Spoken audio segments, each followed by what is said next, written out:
Hey there, Max Sterling's here. So, I recently came across this amazing book called Barking Up the Wrong Tree by Eric Barker. Now, Eric Barker is a popular blogger who has spent the last decade diving into social and behavioral science studies to uncover the secrets to living a successful life. And let me tell you, what I found in this book completely overturned my understanding of success. You know, most of us are fixated on one metric for success: money.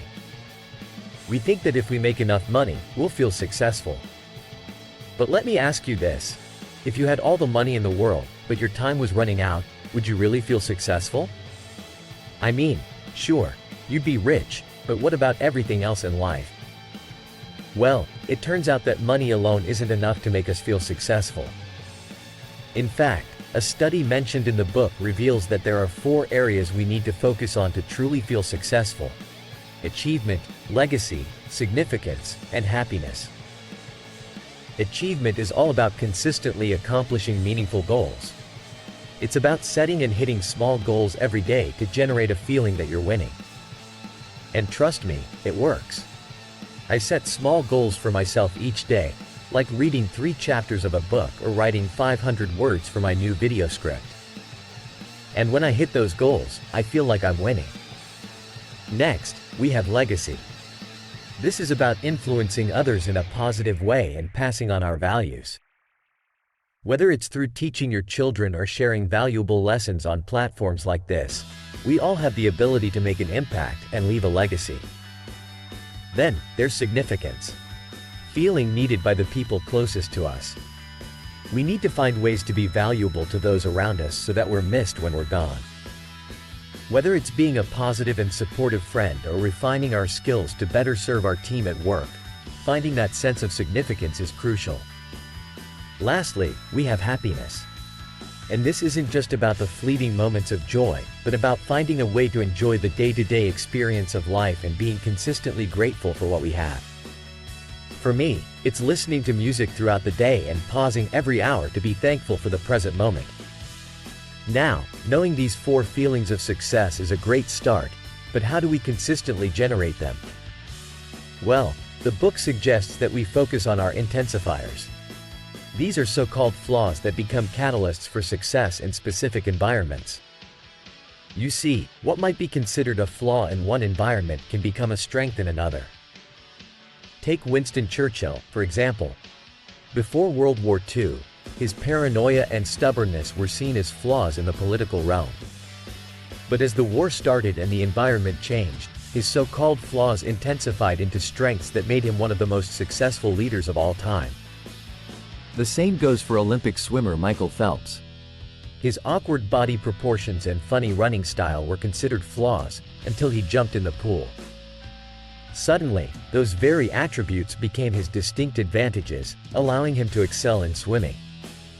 So, the key here is to identify your intensifiers, those attributes that others may see as flaws, and find the right environment where they can become your strengths. By aligning yourself with the right context, you'll maximize your progress towards meaningful goals and truly feel like you're winning. And when you consistently leverage your signature strengths, you'll stand out, influence others, and feel needed. It's a recipe for a fulfilling and successful life. So, my friend, the question I want to leave you with is this: what are your intensifiers? What are those attributes that others might see as flaws? And how can you turn them into strengths? If you found this information valuable and want to dive deeper into the insights from this book, just click the link below to get a 1-page PDF summary.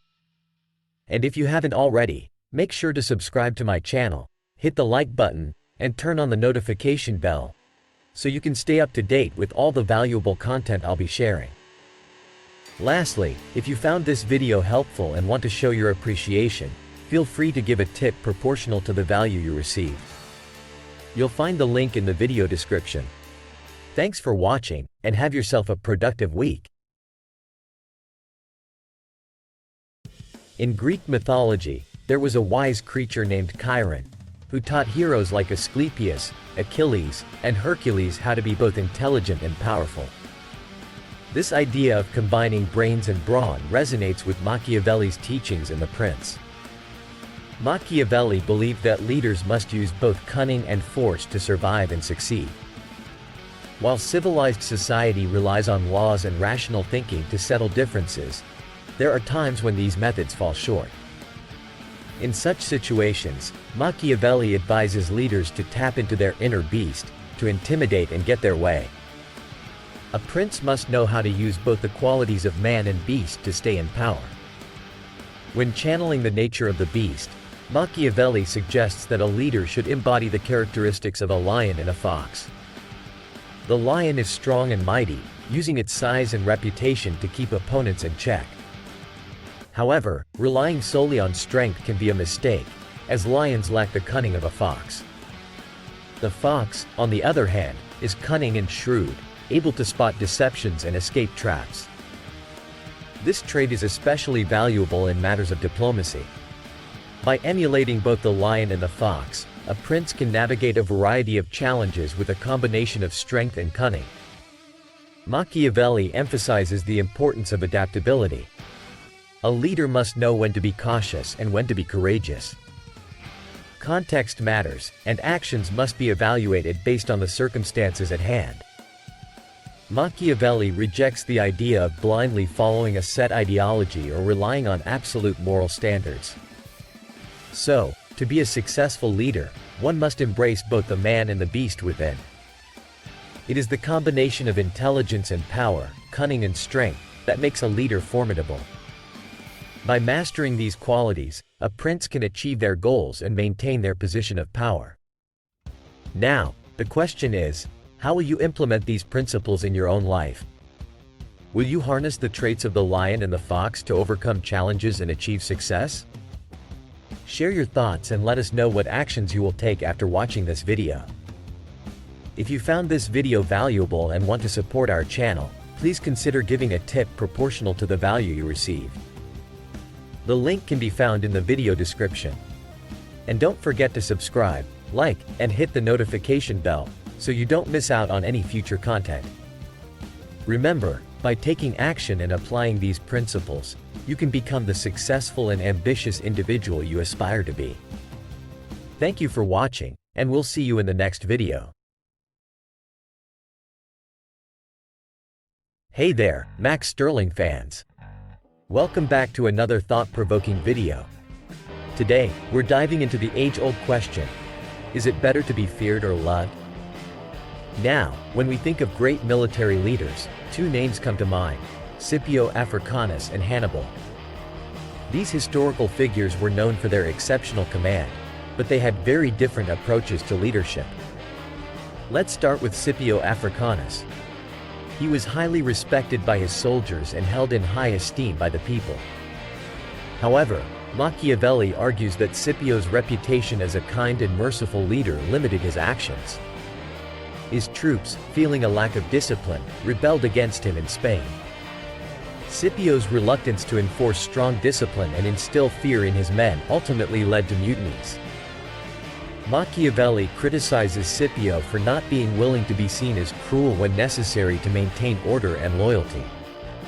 On the other hand, we have Hannibal, the Carthaginian general.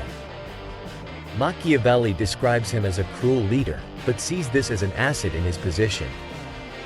Hannibal's diverse army, composed of different races, relied on fear and respect to maintain unity and prevent internal conflict.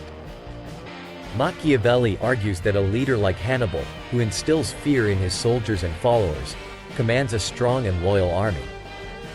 The lesson here is that being admired is not enough to secure loyalty.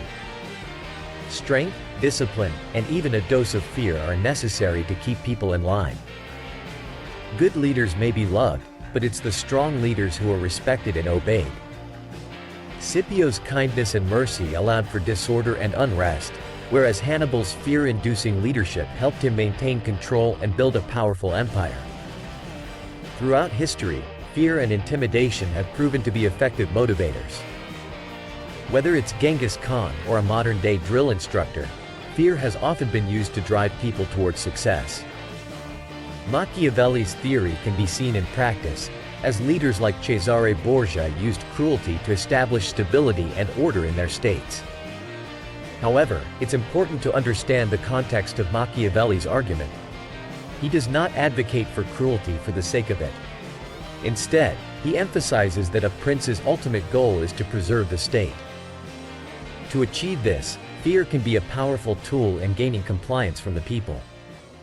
The prince must avoid being hated at all costs, as hatred can lead to overthrow. Instead, a prince should be feared but not hated, only inflicting necessary cruelty and avoiding interference in the lives of his subjects. So, what's the verdict? Machiavelli states that ideally, a leader should be both feared and loved. But in reality, it's much safer to be feared if you can't be both. Why? Well, Machiavelli believed that people are ungrateful, fickle, false, cowardly, and covetous. They may pledge their loyalty and support when the danger is distant, but once it's at their doorstep, they'll turn against you. Fear, driven by the threat of punishment, is a more reliable commitment than love, which can be broken for personal advantage. Now, I want to hear from you. Which approach do you think is more effective in leadership, being feared or loved? Leave your thoughts in the comments below. And before I wrap up, make sure to hit that subscribe button, smash the like button, and don't forget to ring the notification bell.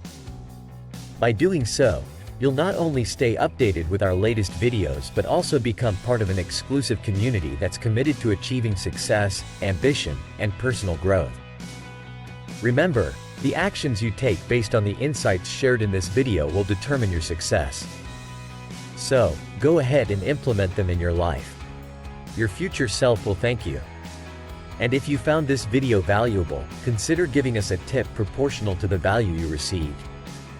You can find the link in the description below. Thanks for watching, and until next time, stay fearless and keep striving for greatness.